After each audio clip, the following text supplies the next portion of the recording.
Il y a beaucoup de personnes qui ont des douleurs qui sont associées au nerf sciatique. Bien, aujourd'hui, j'avais le goût de vous présenter le nerf sciatique, de vous donner des explications et aussi des exercices pour en prendre soin et je vous donne ça dans quelques secondes.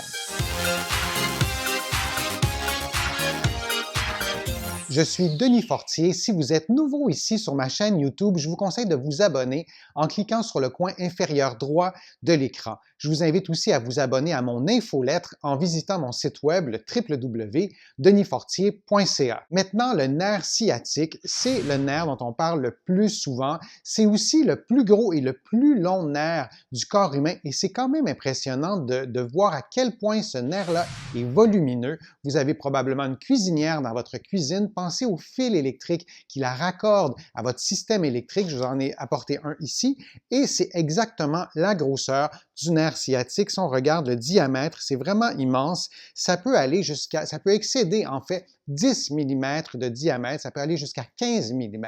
Donc, c'est vraiment une structure qui est très, très grosse, très volumineuse, qui a aussi sa propre mobilité. Un nerf, c'est d'abord une structure qui va transmettre l'influx nerveux, parfois de certaines sensations, comme quand vous touchez à quelque chose, votre peau, les nerfs de votre peau vont transmettre cet influx nerveux-là qui va jusqu'à la moelle épinière et jusqu'au cerveau. C'est une information sensitive. Et il y a aussi des informations motrices qui partent de votre cerveau pour, par exemple, faire bouger votre bras ou votre jambe. Ça, c'est une information motrice, donc c'est un influx nerveux qui part du cerveau pour aller vers les extrémités et votre nerf sciatique ou vos deux nerfs sciatiques, puisqu'on en a deux, bien, transportent à la fois des informations sensitives et des informations motrices. Si vous avez un problème avec votre nerf sciatique, bien, ces informations-là peuvent être altérées, c'est-à-dire les informations sensitives ou les informations motrices. Le nerf sciatique est formé de racines nerveuses. Donc, c'est des racines qui partent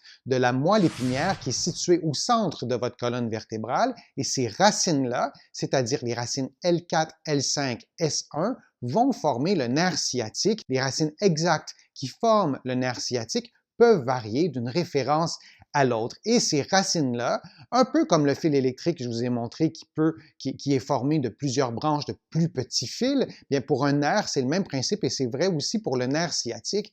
Et donc, le nerf sciatique va partir en quelque sorte du bas du dos pour se prolonger jusqu'à la fin de votre membre inférieur, jusqu'aux orteils. Le nerf sciatique va se décliner en plusieurs ramifications qui, elles, portent d'autres noms que le nerf sciatique, mais retenons que le nerf sciatique part du bas du dos, passe par la fesse et se décline en différentes ramifications jusqu'à vos orteils. Il y a d'autres nerfs aussi qui vont innerver la jambe, mais aujourd'hui, je vous parle du nerf sciatique. Une chose à laquelle on ne pense pas si souvent que ça, c'est qu'il existerait 6 variations du nerf sciatique, de la trajectoire anatomique du nerf sciatique d'une personne à l'autre. Donc, notre nerf sciatique n'est pas nécessairement le même que celui de notre voisin. Et il y a des chercheurs qui ont bien démontré ces 6 variations-là. C'est peut-être pour cette raison-là qu'un exercice pourrait bien fonctionner pour vous et moins bien fonctionner pour quelqu'un d'autre. Lorsqu'on parle d'une sciatique dans le langage populaire, on réfère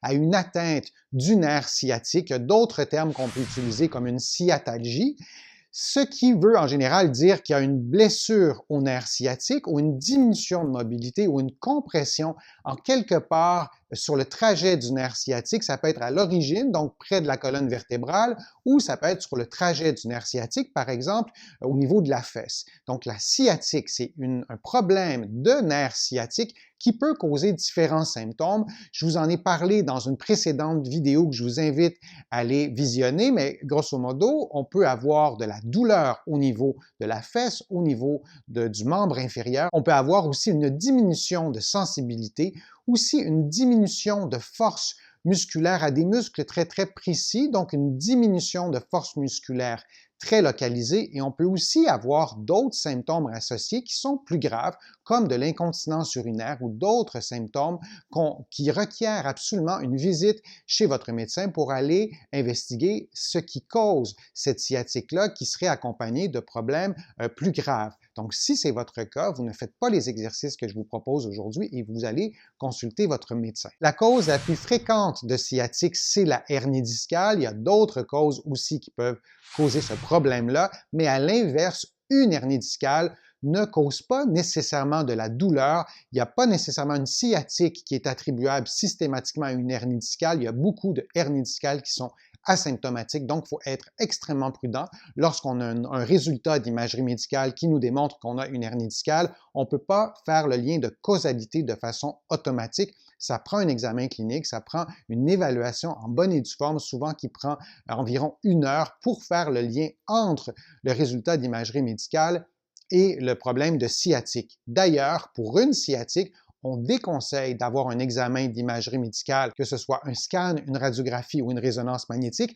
On déconseille l'imagerie médicale de routine, à moins qu'il y ait un signe grave préoccupant qui s'ajoute au problème de sciatique. Je vous disais que le nerf sciatique, c'est une grosse structure qui a besoin d'être mobilisée. Lorsqu'on a eu une sciatique ou lorsqu'on a une sciatique, ça peut être intéressant de mobiliser le nerf sciatique vraiment en douceur. Les exercices que je vous donne ont pour objectif de mobiliser le nerf sciatique. Si ces exercices-là augmentent le moindrement la douleur ou reproduisent la douleur, vous ne les faites pas. Vous pouvez essayer de les faire moins rapidement, de vous assurer que vous avez la bonne position, mais si vous voyez qu'il y a une augmentation des symptômes, ça peut être de la douleur, ça peut être des picotements, ça peut être des parasthésies, c'est-à-dire des sensations différentes des sensations habituelles dans votre membre inférieur ou au niveau du dos. Donc, si vous avez un ou plusieurs de ces symptômes-là, vous ne faites pas les exercices et vous consultez un professionnel de la réadaptation. Si vous êtes en France, vous visitez le site de l'Ordre des masseurs kinésithérapeutes et si vous êtes au Québec, vous visitez le site de l'Ordre professionnel de la physiothérapie du Québec et vous allez trouver sur ces sites-là des professionnels de la santé, de la rééducation qui ont des compétences et qui ont une formation pertinente pour pouvoir vous aider. Le premier exercice que je vous donne est un exercice à faire coucher sur le dos, les genoux pliés et le but de cet exercice-là, c'est de détendre les muscles du bas du dos, de détendre aussi les muscles fessiers. C'est un exercice qui se fait en douceur. Vous pouvez le faire directement couché sur le dos au sol. Vous pouvez aussi le faire sur votre lit. C'est préférable d'être sur une surface qui est ferme, mais en présence d'une sciatique ou en présence de douleur au dos, parfois c'est plus simple, c'est plus facile de faire l'exercice couché sur le lit. Donc, couché sur le dos, les genoux pliés, vous prenez la jambe du côté de la douleur et vous allez, avec vos mains, rapprocher la cuisse de votre ventre vraiment lentement et lorsque vous allez avoir atteint la souplesse maximale, c'est possible qu'il y ait des tensions, bien vous entrez un peu dans la tension sans déclencher le problème de sciatique et vous allez reprendre votre position d'origine. Ça, c'est la première étape. Vous pouvez répéter ce mouvement-là une dizaine de fois. Vous pouvez faire 3 séries. Ce n'est pas nécessaire de maintenir la position en flexion, donc c'est un mouvement de va-et-vient. Vous pouvez aussi faire une autre variante. À ce moment-là, vous allez maintenir la position de flexion et vous allez faire un petit mouvement de rotation en faisant bouger votre cuisse, en faisant des petits cercles avec votre cuisse, quelques-uns, 1 fois, 2 fois ou 3 fois, et vous allez ensuite reprendre la position de départ, c'est-à-dire coucher sur le dos, les genoux pliés. Le deuxième exercice que je vous donne est un exercice semblable au précédent, sauf que vous allez prendre les 2 cuisses en même temps. Donc, avec vos mains, vous allez approcher vos cuisses de votre ventre jusqu'à temps que vous sentiez un étirement. C'est un étirement, bien sûr, qui doit être confortable. Ça doit être un étirement qui soulage. Et donc, vous allez placer ou rapprocher vos cuisses de votre ventre. Vous pouvez attendre 1 ou 2 secondes si vous le voulez et vous allez reprendre la position de départ. C'est les mêmes paramètres. Vous allez faire environ 10 mouvements. Vous prenez une pause entre chaque groupe de 10 mouvements et vous allez faire 3 séries. Le prochain exercice est un exercice qui mobilise le nerf sciatique et si vous avez une douleur en ce moment de sciatique, c'est peut-être pas le moment idéal pour faire l'exercice. Vous pouvez l'essayer vraiment en douceur et si vous trouvez que ça augmente la douleur, vous l'arrêtez. Si vous trouvez, par contre, qu'en le faisant, la douleur se calme, bien ça, c'est une bonne indication pour faire l'exercice. Si vous avez eu un problème de sciatique, et souvent, c'est des problèmes qui sont récurrents entre une période douloureuse ou entre une crise de douleur, c'est vraiment intéressant d'aller mobiliser le nerf sciatique alors que vous êtes en bonne forme, alors que vous n'avez pas cette douleur-là. Parce que souvent, on a eu une douleur de sciatique, on n'a pas récupéré complètement et la douleur revient, on a une certaine fragilité qui demeure. Et de mobiliser le nerf sciatique, ça pourrait peut-être vous aider. Donc, l'exercice se fait coucher sur le dos. les genoux pliés, et vous allez prendre la cuisse avec les mains et vous allez approcher votre cuisse de votre ventre au maximum de ce que vous pouvez faire, au maximum de ce que votre souplesse vous permet. Et dans cette position-là, vous allez déplier le genou tranquillement. Lorsque vous dépliez votre genou, assurez-vous que votre pied soit fléchi au maximum, au moins à 90 degrés, ce qui permettra vraiment de bien mobiliser le nerf sciatique. Alors là, on n'a pas tous la même mobilité, donc vous ne vous fiez pas à ce que vous voyez à l'écran dans ma démonstration, parce que j'ai ma propre mobilité de ces muscles-là et du nerf sciatique aussi, d'une certaine façon. Donc, vous êtes couché sur le dos, votre cuisse est déjà près du ventre et vous allez déplier votre genou au maximum jusqu'à ce que vous soyez à la limite de votre mobilité. Et vous allez replier le genou et vous allez reprendre la position de départ, c'est-à-dire coucher sur le dos, les genoux pliés. Vous pouvez faire une autre variante de ce mouvement-là, c'est-à-dire que avant même de déplier votre genou, vous allez tourner votre pied vers l'extérieur et seulement votre pied. Vous ne tournez pas toute votre jambe et vous faites exactement le même mouvement de déplier le genou jusqu'à ce que vous atteigniez la tension et vous revenez à la position de départ. Il n'est pas nécessaire ni recommandé de tenir cette position-là pendant 10, 20 ou 30 secondes. Donc, c'est un mouvement de va-et-vient. Vous ne vous immobilisez pas dans cette position-là. Vous pouvez faire exactement la même variante, sauf que vous allez tourner votre pied en direction opposée. Donc, c'est la même chose, sauf que le pied est tourné en direction opposée et vous faites exactement la même séquence de mouvements. Vous allez répéter ces mouvements-là environ 10 fois et vous allez faire 3 séries. Pour augmenter le niveau de difficulté, vous pouvez ajouter à ce mouvement-là lorsque vous dépliez votre genou, vous pouvez ajouter une flexion de la tête et un enroulement des épaules parce que le haut du tronc va aussi bouger. Donc, vous levez votre pied que vous aurez placé dans position neutre ou tourné vers l'intérieur ou tourné vers l'extérieur et en même temps, vous allez lever la tête et un peu les épaules.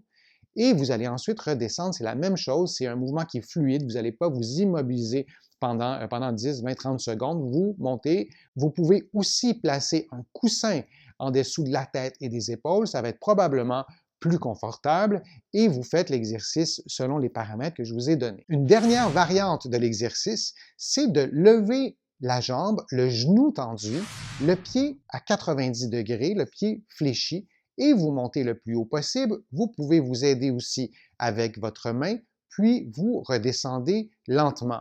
Même chose, vous pouvez faire une variante en ayant le pied tourné vers l'extérieur ou le pied tourné vers l'intérieur et prenez bien soin de ne tourner que le pied parce que vous allez avoir probablement tendance à tourner toute la jambe. Il est vraiment préférable de se limiter au mouvement du pied. J'espère que ma vidéo vous a plu, j'espère que les informations étaient claires, que vous allez pouvoir faire ces exercices-là de mobilisation du nerf sciatique. Il y en existe d'autres, je pourrais vous en donner d'autres dans une prochaine vidéo. Si vous avez aimé ma vidéo, je vous invite à cliquer j'aime, à la partager sur les réseaux sociaux. Vous savez, ça me donne plus de visibilité, ça m'aide à produire des nouveaux contenus et ça m'indique aussi ce qui vous plaît dans les informations que je vous présente sur ma chaîne YouTube.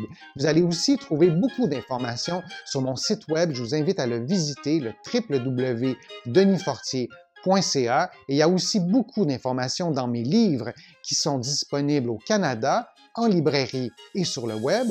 Mes livres sont aussi disponibles en France, en librairie et sur le web. Je suis Denis Fortier. Je vous remercie beaucoup. À bientôt.